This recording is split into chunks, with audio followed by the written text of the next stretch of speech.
അതില്ല എന്ന് തെളിയിക്കണം എന്ന് അദ്ദേഹത്തിന് താല്പര്യമുണ്ടെങ്കിൽ അദ്ദേഹം അന്വേഷണം തുടരണം.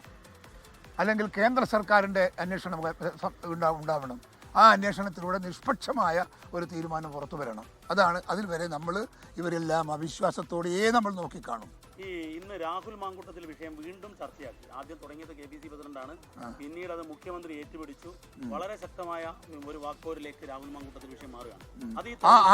ആ വിഷയം അതിലും ചർച്ചയാവുമല്ലോ, സ്വാഭാവികമല്ലേ.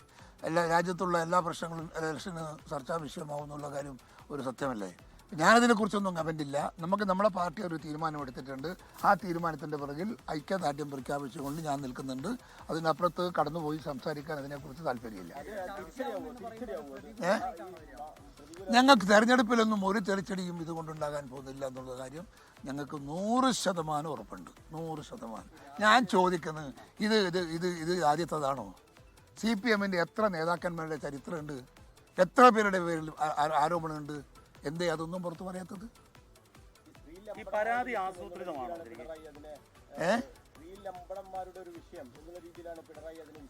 അതെ, അത് അദ്ദേഹത്തിൻ്റെ അല്പത്തരം. അദ്ദേഹത്തിൻ്റെ സംസ്ഥാനത്ത് അദ്ദേഹം തന്നെ ഇത് പറയുന്നു എന്ന് പറഞ്ഞാൽ പിന്നെന്താ അർത്ഥം? അയാളിനെ സമ്മതിക്കല്ലേ എൻ്റെ അർത്ഥം? അല്ല, അടൂർ പ്രകാശ് അത് തിരുത്തി. സോവർ തിരുത്തിയല്ലോ അടൂർ പ്രകാശ്.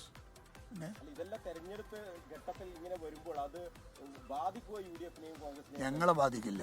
ഞങ്ങൾ UDFിനൊന്നും ബാധിക്കാൻ പോകുന്നില്ല. ഈ സംഭവങ്ങളൊക്കെ ഇതുപോലെ 100 സംഭവങ്ങൾ ഇവിടെ നടക്കുന്നുണ്ട്. അത് ഇടതുപക്ഷത്തിൻ്റെ അകത്ത് ഒരുപാട് അവർക്കാണ് ഏറ്റവും കൂടുതൽ പ്രതികളെന്ന് പറയുന്നത്. അത്തരം പ്രതികളൊക്കെ അവരാണ് ഏറെയും. കോൺഗ്രസിൻ്റെ അകത്ത് അങ്ങനെയൊന്നും ആളുകളില്ല ഏറെ. ഇന്നും ജമാഅത്തെ ഇസ്ലാമി വിഷയം വീണ്ടും ചർച്ചയാക്കാൻ മുഖ്യമന്ത്രി ശ്രമിച്ചിട്ടുണ്ട്. അതായത് UDFന് തിരിച്ചടിയാകുമെന്നുള്ളത്. ഞങ്ങൾക്കൊരു തിരിച്ചടിയുമില്ല. ഞങ്ങൾക്ക് ഐക്യജനാധിപത്യ മുന്നണിയോട് കൂറുപുലർത്തുന്ന ജനങ്ങൾ എന്നും നമ്മളോടൊപ്പം ഉണ്ടാകും. നമുക്കവരെ വോട്ട് നമുക്ക് എന്നും കിട്ടും എന്ന കാര്യത്തിലൊരു തർക്കമില്ല. ആ വോട്ട് ഇല്ലാതാക്കാനൊന്നും ഒരു രാഷ്ട്രീയ എതിരാളിക്കും സാധിക്കില്ല. കോർപ്പറേഷനിലെ പോളിംഗ് നമ്മൾ താരതമ്യേന കുറവാണ്. മുനിസിപ്പാലിറ്റികളിൽ നല്ല പോളിംഗ് ഉണ്ട്, കണ്ണൂരിൽ പഞ്ചായത്തുകളിലുണ്ട്. ഇവിടെ കോർപ്പറേഷനിൽ കുറവാണ്. ഇവിടെ കണ്ണൂർ കോർപ്പറേഷനിലോ ഇപ്പം എത്രയായി? 25% ആയുള്ളൂ. 11 മണിയല്ലേ ആയിട്ടുള്ളൂ. ആന്തൂരിൽ എത്തിയിട്ടുണ്ടാവും. പക്ഷെ നമ്മളിവിടെ ഇപ്പോൾ ഇവിടെ വോട്ട് നമ്മളെന്തായാലും നമ്മുടെ ജനങ്ങളെല്ലാം സ്ത്രീകളെല്ലാം രാവിലത്തെ ഭക്ഷണമൊക്കെ ഉണ്ടാക്കി വെച്ചിട്ട് ഇറങ്ങാറുണ്ട്. കോർപ്പറേഷനൊന്നും ഇവിടെയും പോകില്ല. ആര് കൊണ്ടുപോകാൻ? പടച്ചോൻ. ഇവിടെ ആരാ കോർപ്പറേഷൻ്റെ അകത്തുള്ളത്? BJP CPM എവിടെയാ ബാബോ?